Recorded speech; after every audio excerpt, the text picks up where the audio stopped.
the first part of the class of the new semester.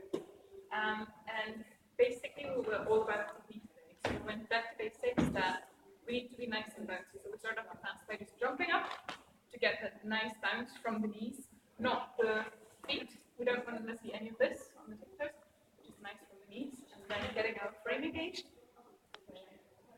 stretching arms up, back. So your back muscles are engaged. And being very conscious of that this is the jazz posture, this is how we should be doing everything we do in swing. Yep. And we talked about the swing outs, so we're in position, and the most important thing is on the 7 and 8 of the swing out, we don't want to be at full maximum stretch. Because if you do that, then you can't give any more information, you can't do anything different.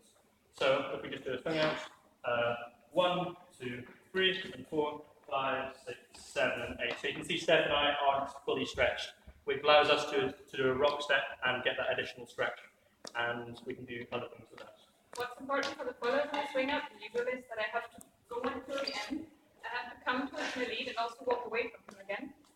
And that's how it's also up to me to create this 80% stretch, because if I go too far, I take the possibility away from myself to go for a rock step as well, because then I lose all my frame. And what's important for the leads is to stay where you are. You really want to be the anchor in the swing out, and you don't move very much at all. But if the follower doesn't move, it doesn't work, because if I just stay, then the lead ends up having to come, and that doesn't work either. We don't want to do that. What we're also saying is that we should step very consciously, so even if we're doing a swing out or other variations, we don't want to just drag along our feet all the time. Especially on triple steps. So we always step nicely. We don't want any scuffling. We don't want to hear your feet on the ground. It should be nice and silent, like a ninja. Anything else?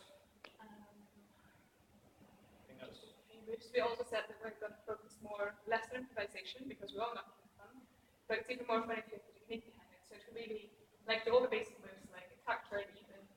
So, the tuck turn. Or pad sides, In places. You just really want all your technique to be solid and consistent throughout the whole thing. Especially because once you can do all the vanilla moves, once you start doing variations, for instance, if you turn outwards, you still want this frame to be here. Because if you break it, then it's going to get uncomfortable and you're not going to be able to lead properly. So it's really all about getting the technique right. What we're also saying is that you should be conscious of whether you do a 6 count or 8 count, because not every dancer will have learned it, or 8 count is the basic thing that we do. So be aware that when you do an 8 count, the 8 count, your momentum is going forwards. You kind of use this rock step at the front to gather all your momentum and keep it going and reverse it. So it's gathering and reversing. But when in 6 count, when you're doing triple steps, you're already coming backwards. Momentum doesn't continue forward into the rock step. And you should be leading every basic step. And sideways is a bit more tricky in my view, because I don't do it as much. But so yeah, you do the continuous movement. And there's a good point in class, which is your shoulder line doesn't change as much. Whereas when you're doing 8 count, your shoulder line kind of stays this way. Whereas when you're doing 6 count, your shoulder line changes straight away. And one more thing, with the rock steps, we're always going backwards. We're never going sideways. We're never opening up like that unless we're going into forwards and backwards. And I think that covers ribbon class.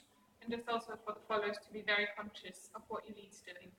And really focus, and don't forget about your technique, because especially for the followers, if your technique is in place and you dance with a really good lead, you can do anything. But if it's not, then the lead can't really do any new moves with you either, because you can't follow them. So that was Improvers. Thank you.